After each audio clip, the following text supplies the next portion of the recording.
Yeah, we coming live from the east side, man. I'm checking in with Hustle Up Podcast, man. You know, we already been talking off air, man. It's about to be a good one, man. Y'all tune in, man. Let's get it.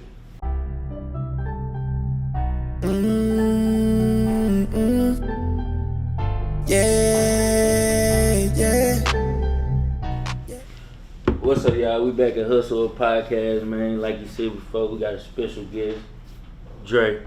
What's up, What's up, boss? Welcome, man. Thanks Gigi, for having and me. the cousin. What's happening? Appreciate y'all, man. Got me way out here on the east side, bro. Man. Way out here on the east side. You said it was a little traffic, man. I'm glad you just got a lot here. of traffic, but it's cool, though. I'm here. He said, y'all far. Yeah, I'm far. But it's love. Just starting off. How your day been? Man, day been great, man. I had a couple meetings today, man. A couple phone calls, man. I'm in the process of doing some things, man. Putting some projects together. I So liked it. today was a good day. I liked it. Today was a good day. How about y'all? Man. That sun, man, it'll get you. I mean, it be like that sometime, man. You know. Yeah, I work over at the Loves. Okay. Yeah, I at the tire shop. You feel me? I ain't gonna lie, some long hot days and there sometimes. You feel me? But you gotta get it in. You young, my man. You can handle it. You right about that. So. Been there, done that though, man. You know what I'm saying? It wasn't always sweet. You know what I'm saying? It wasn't always cool. Hell no. If I ask my boy Rico, the warehouse days, it wasn't that sweet about that. Oh yeah. So we know all about warehouse? it. Oh yeah. We worked in the school supply packing warehouse, bro. Back in the '90s, bro. That was work. But I was kind of young, y'all age, you know. So I'm old man. I ain't doing that shit no more. You know what I'm saying? Yeah, I'll be right now, man, like this. Man, it's hot though. Y'all being hydrated. It's hot than a bitch outside. You know. Shout out to the boys that can do it though. I appreciate y'all. What's up, man? What's good? How your day been, man? Oh shit, my day been cool. Long ass day though, man. I had to babysit my nephew all the way to this morning. That nigga hell, boy. So shit has been hard, but shit, cool little day. Word up. I like that, bro. Let's just go into your upbringing a little bit. Just tell people who you is. Man, my name Dre, man. I'm from Garden City, man, way on the north side, man. You know, grew up in Acres Home, you know what I'm saying? Garden City apartments, yes sir. You know, my friends called me King Dre. It really was a Madden call sign because I used to whoop niggas' ass in Madden back in the day. I ain't played in a while, you know. But that's where my call sign come from, man. That shit just kind of stuck, kind of ran with me, you know what I'm saying? So, you know, I'm an old head from back in the day, you know what I'm saying? I ain't not too old, but I'm a little bit age now, you know what I'm saying? Until I get deep off in your business, I'm just gonna start off like this. Just tell us like about you outside of what you do, like what you like to do outside of what you do. Man, if anybody know me, man, know I'm a huge fantasy football dude. Man, I'm excited right now. Like you on Prospect? I'm on draft. I play on DraftKings, but I'm in a couple little fantasy leagues. Me and Kiki in a couple leagues together. You know what I'm saying? Shout out to the Dunn. I'm kicking y'all ass again for the third straight year. You know, Bun B tried to get in, but we didn't have no room for him. Maybe we did. Yeah, he was talking shit to me. You know what I'm saying? But you know, I'm real big on fantasy football. I love sports, bro. I'm very passionate about that. I love sports and, you know, raising my babies, man. That's it, man. Me too. Are you a father? Yeah, I'm a big time father. Father of 1 or 2? Man, I got 4, 2 boys, 2 girls. I got a 20. My oldest son is finna be 25 in January. My baby boy is a senior in high school. He finna be 18, and my daughter be 13 in a week, and my baby girl should be 1 in a week. I like that, boss, man. Yeah. So, how are you managing the two? Man, really, you know, it's a hard job. Shout out to the mother of my kids. Y'all are beautiful. Y'all are great. I appreciate y'all, Queens, for understanding my workload. I appreciate y'all, all that y'all do. Thank y'all. I mean, it's a village, man. Just like he said, he had to watch his nephew today, man. It's a village, bro. Like, you know what I'm saying? So we make it work. I like that. You got special people in your life. Yeah, we make it work. I got a few special people like that in my life, too. I ain't got no kids yet, but it's coming soon. Wait on it.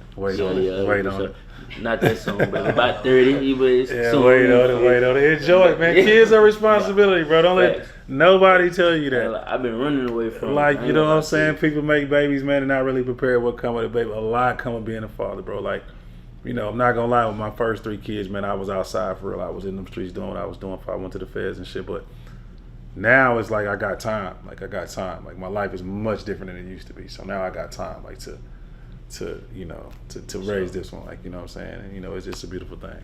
I like that. It's a beautiful thing. Man, just being who you are, how hard is it just, you know, telling the obvious person no, but you know, telling the right person yes? Like how hard is it to sync between the bullshit? I mean, it's what you got time for. Some days you got time for the bullshit. You know what I'm saying?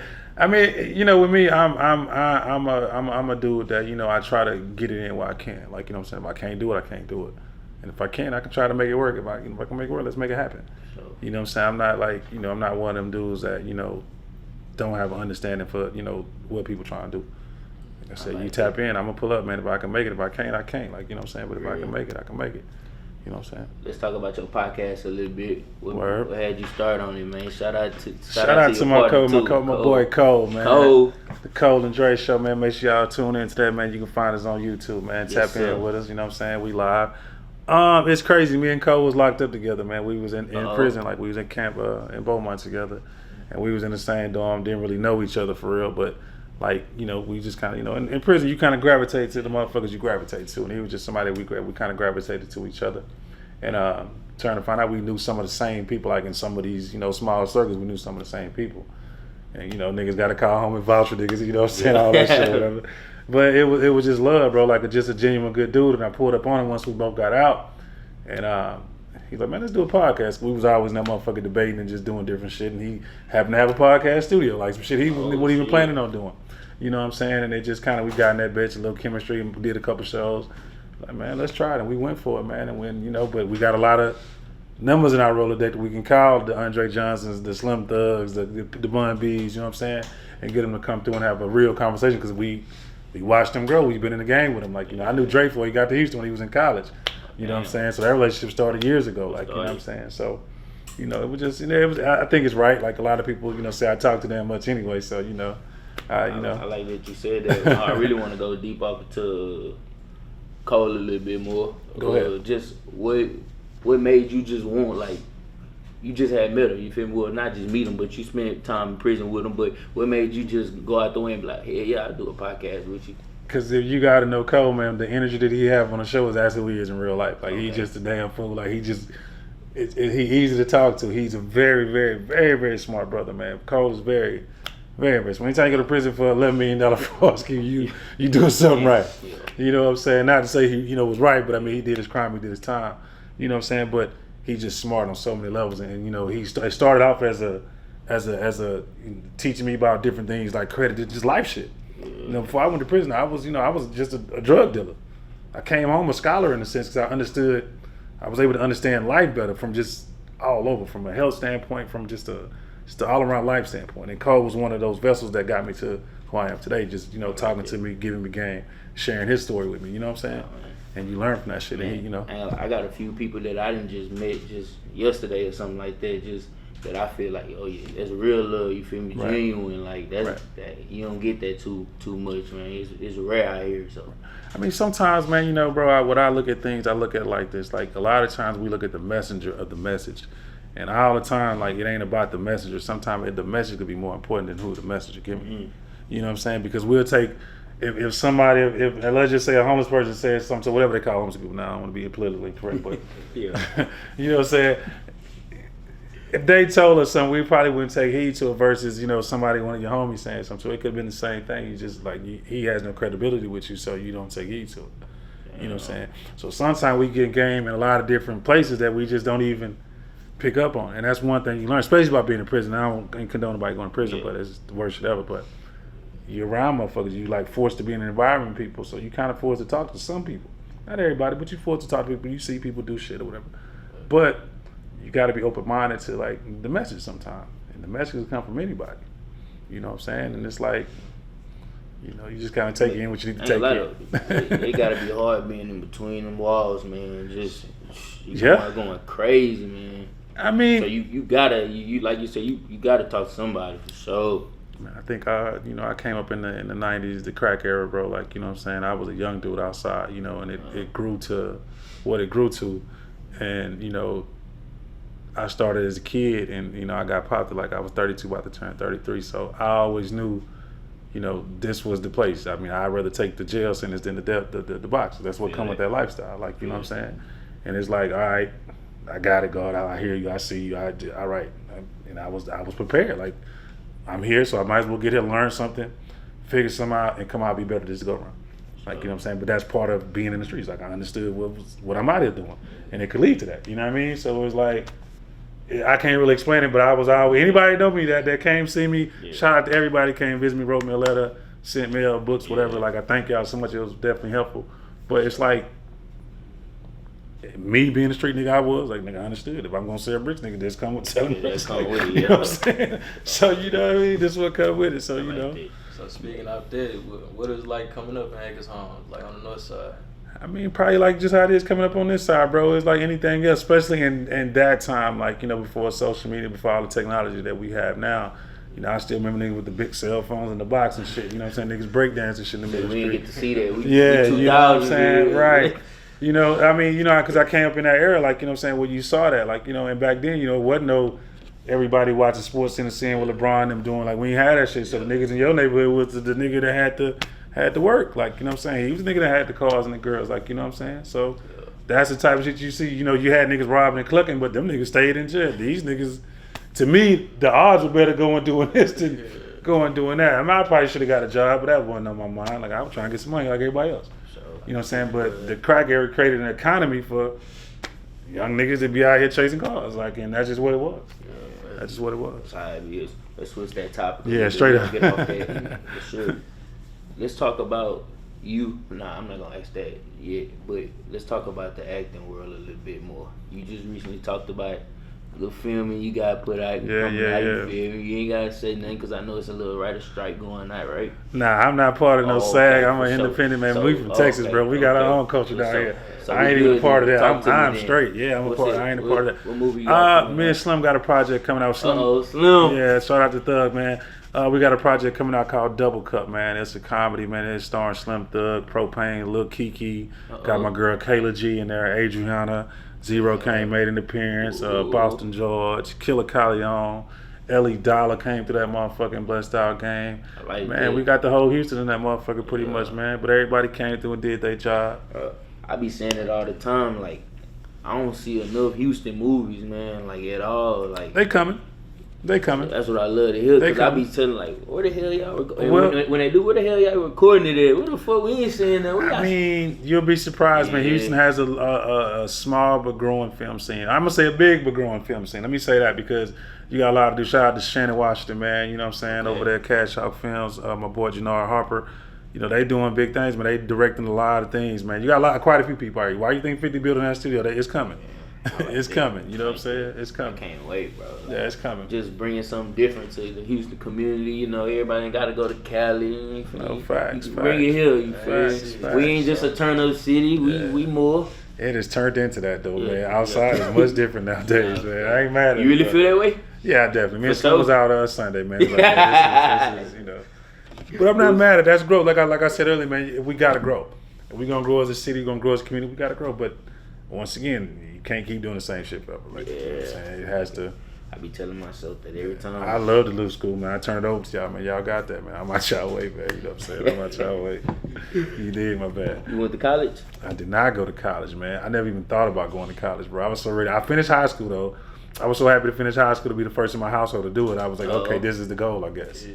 You know what I'm saying? But, of course, you know, I want my kids to go to college. My son's been to college. My baby boy's about to go to college. You know what I'm saying? But that was never a thought in my world back then, bro. I graduated in 97, man, but it was never like a thought. Like, I was just happy to be done with high school. So that's when the connections come in then with the acting world. Well, the connection with the acting world, man, is kind of ironic. That didn't happen until 2019 when I come off from prison. I went to prison from 2012 to 2019. And when I got out, I was on house arrest, actually, but I was outside. I was outside. This is for all the ankle monitor shit they doing now. But my boy Sweezy, man, introduced me to Shannon or whatever on the set of the thing I got on YouTube now, Be Someone. Okay.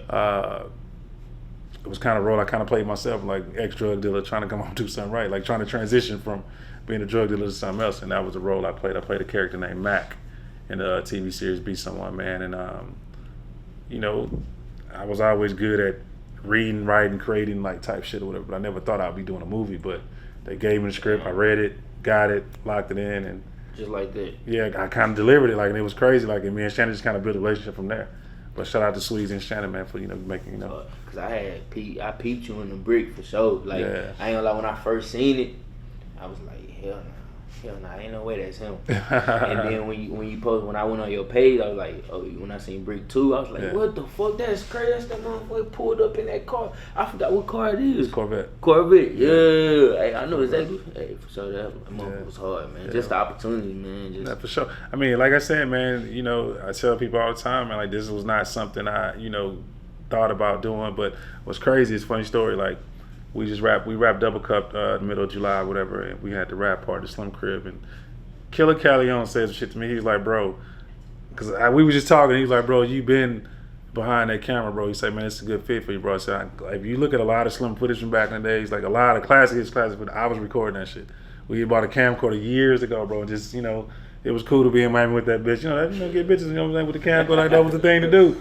But, you know, I recorded a lot of footage. Killers like, bro, you always been behind that camera fucking with that shit. Like, you know what I'm saying? We got some classic footage, you know, and hopefully the documentary coming soon. We're going to do a new one, a real one, where we scripted out and narrated and tell a real story. Like, you've heard some of the story, but, you know, niggas real humble, you know, in our crew. So, you know, we want to tell a real story and, you know.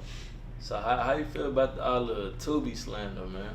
I mean, I just don't think people understand Tubi. Like, you know, Tubi's a great way to get a check, man. Like, and I don't think people really understand the business of Tubi. I mean, it's a lot of quality, you know, I'm going to say low-level movies on there, but to each his own. However they get it, but that low-level movie probably made more than a lot of niggas made in a couple of years, you know what I'm saying? Because of how Tubi pays. So, you know, but people got to be mad about quality and shit, but they ain't really paying attention to the story behind it. Yeah, I mean, or the check behind it, like, you know what I'm saying? Like, you know, y'all might could drop a movie and spend $9,000-$10,000, whatever y'all spend, and go make y'all $700,000-$800,000 on Tubi, like on the platform, because they, you know, and niggas might look, man, them niggas that, but nigga, y'all got enough people that know y'all watch that bitch over and over, you know, doing what they do. You know what I'm saying? How hard is it shooting a movie?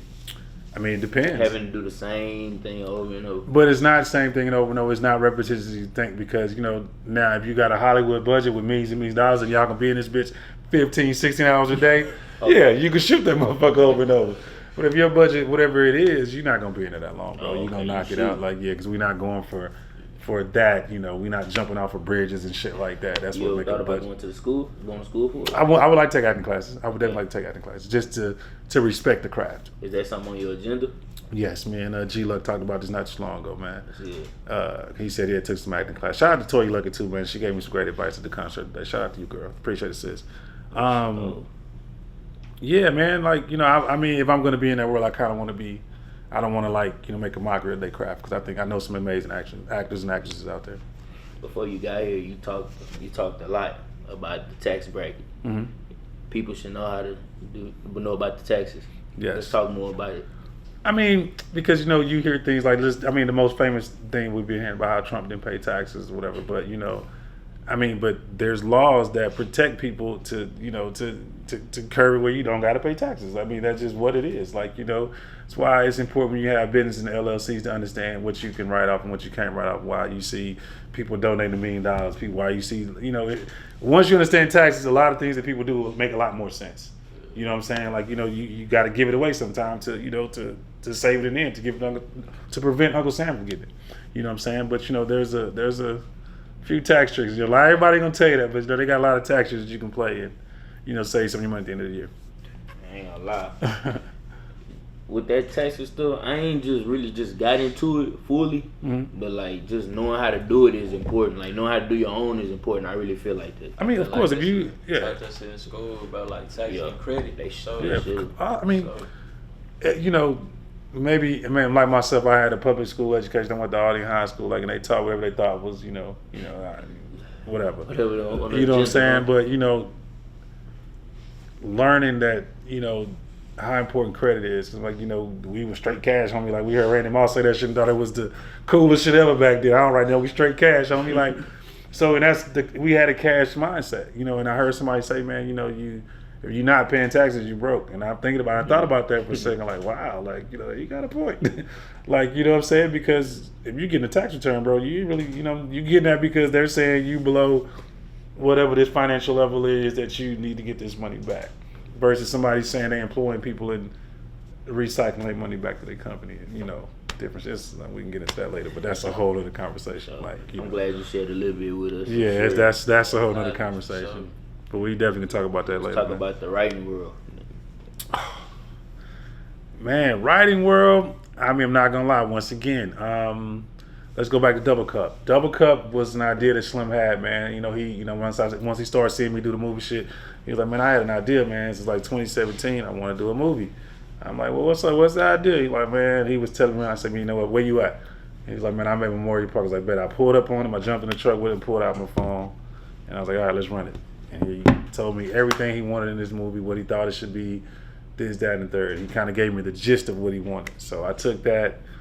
Literally, bro, maybe a week later, I hopped on a plane to Puerto Rico. And as I got on that plane, I wrote on my laptop typing. And here we are. I got Double Cup, man. And it was just kind of flowed because I took me and it's a comedy, you know what I'm saying, starring him in Propane. And I kind of took me and Slim's relationship and kind of applied it a little bit to the story or whatever. And it came out. Damn. But shout out to him, though, because I'm not going to lie. As we cast it, he's like, man, I think we should get a little Kiki. I think we should get such and such. I think we should get, and it works out as a producer. I got a relationship with Lil Kiki, so it's nothing for me to pick up the phone and, he ain't got to do that. I can do that. Like that's big with being personal with somebody, like having relationships with everybody. It ain't just his relationship, it's our relationship. And I ain't got a Slim call Kiki for me. Nah, let me call Kiki, or let me call such and such. That makes a huge difference when you're trying to get shit done. That's the connection. Yeah, it's a huge difference. You know what I'm saying? But was it hard? Nah, I wouldn't say that because I've done it before. I've seen it done. I had never done it. I've never been a point man. I've never been a producer. I've never been a writer. But all the shit I had to get done, I was able to watch others and mimic it and pull it off. What are you expecting to get out of it? Satisfaction that we did it. Like we talked about it and we actually did it. So, like, you know what I'm saying? Like the fact we talked about it and we actually. I said it about the podcast. We did it, yeah. You know what I'm saying? So that's the biggest excitement. Of course, we want to make some bread, but the biggest excitement was we actually said it, we did it, and it came out dope. How important is it to have that brotherhood, man? Keep you up. Whew, man, for me, I'm gonna say, man, it's super important, man. Like my friends, they've supported me, I've supported them, and we've supported each other. I mean, it's just one of those things. It's like I look at everything in sports. I'm a big sports dude, man, and I go back to the Bulls, to Michael Jordan, his team. Uh-oh. Everybody can't be Mike, and I think a lot of people in that era, in those eras, they understood. If you're the alpha, you're the alpha, and we're gonna support the alpha. Get him the rock. I'm gonna play defense. I'm gonna rebound. Everybody want to be the alpha nowadays. 100%. Everybody want to be the alpha. Sometimes everybody, the team don't. Everybody get a ring at the end of the year though. When they pass the ring, they get them bitches to everybody. So do you care about the ring or do you care about being a star? Gotta care about the ring. You know what I'm saying? Like, because if you win, if you make it, I'm like, you know what I'm saying, and that's how it should work. Yeah. But sometimes it take everybody energy to pour into this man to get him where he needs to be, and that energy could be just carrying the light in. Could be anything.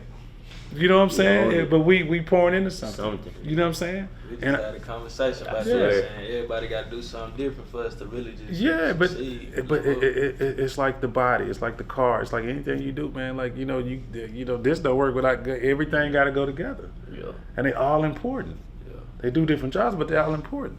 And you got to treat your friends as such. Like we all important. Like we do different jobs, we on different levels, but we all important. Stuff. You know what I'm saying? I tell them all the time, man. I can't do it just me. It's the fort, man. I mean, I need the fort.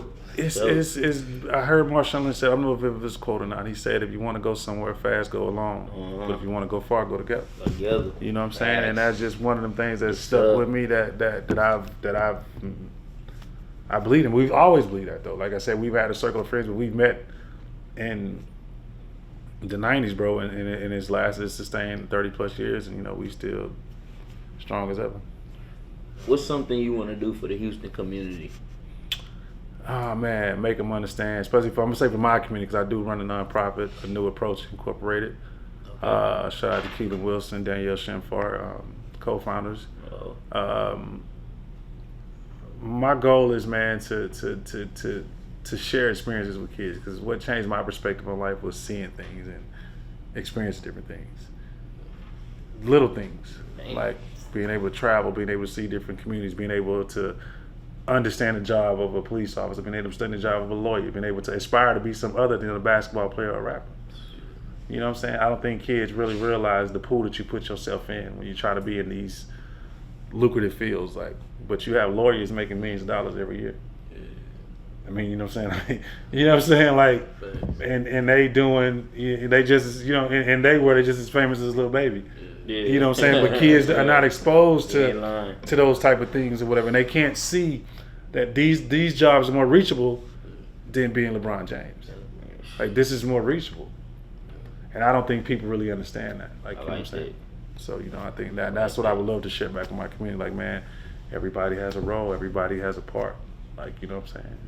You know, what's something you know now that you wish you would have known sooner? How sooner? Because obviously, I wish I knew the feds were coming, but you know what I'm saying? Definitely that for sure. Okay. Before that, man, I don't know, man. I like those type of questions, like what I wish I would have known. Like, I mean, a lot of things I wish I would have known. Like, you know, financial literacy is one thing. How important credit was at a young age. You know what I'm saying? How important it was to be a father. How important it was to not make kids and not be there every day. Like, you know what I'm saying? A lot of things, a lot of life lessons. But some of those life experiences have allowed me to become the person I am today. Like, cause without those experiences, those trials, those tribulations, I don't think I grow to this person. To I have an understanding for, you know, what this is and how it's supposed to be and how I navigate through life. You know what I'm saying? Like, before we get you up out of here, for real, it wouldn't even be right if I didn't ask you this. Word. We're movie guys. What's a classic movie out right now, man? Out right now? Man. What's some of your top classic The Bricks. movies? Okay. I mean, of course, The Bricks, that's one of my, I mean, because it was about my neighborhood. I mean, you know, it was shot in my neighborhood, like, you know, but it wasn't my neighborhood story. So, you know, I mean, that's just exciting to be able to go home late at night, smoking one and watching, you know, Bricks beat someone, all the things I'm appearing on tubi or whatever. But one of my favorite movies of all times, I have a huge passion for Paid in Full for some reason. I love the gangster, you know what I'm saying, you know, but we got all gangster movies about niggas that told us, so that bothers me a little bit, but you know, all them niggas told, like, you know what I'm saying, Frank Lucas, all them niggas told. I mean, you know, it is what it is. I mean, you know. Mine would be Thin Line Between Love and Hate. That's a good movie. That's a classic. Yeah, that's classic. That's a classic. You know, just knowing not to play, you know. Yeah, that's a classic. Evil, that's a classic. But what's a deal breaker for you? With a woman? Just in general.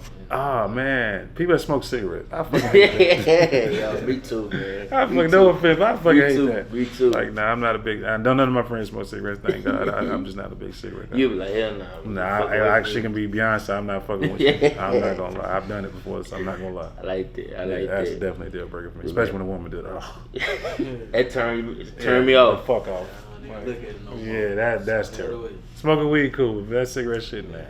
Knew it was kind of hard to get you out today, man. We appreciate you. I mean, actually, it wasn't that bad, man. I was like, okay, I got to come this way anyway. Let me pull up, you know what I'm saying? And I'm happy you had me, man. I'm happy I was able to come kick it with y'all. You got a couple things to do. Yeah, and hopefully I can bring, you know, whatever this was meant to bring for you, you know what I'm saying? I appreciate you having me, bro.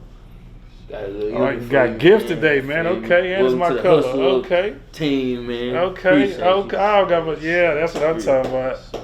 You know what I'm saying? You see that, man, you get gifts when you come to the east side, man. You did. Appreciate you, boss, man. Thank you, man. Appreciate it, brother. Anything you want to shout out while you here? I mean, man, let's continue to support each other, man. Support the platforms, man. It don't take nothing to like and subscribe, man. It's free, man. It's free. If you got a homeboy, man, support your people, man. Just support, because it's free. It don't cost you nothing. All the time. You know what I'm saying? It don't cost you nothing, man. Give us a little word of encouragement, man, for people out there. Like I said, man, winners win, man. You know what I'm saying? But, you know, sometimes that energy that you got to be put into somebody else for the team to go, man. You know, the ship don't go without the captain, man. Like you know what I'm saying? Let's ride. Hey, man, keep liking and subscribing, man. Dre in the building, man. We out. Peace.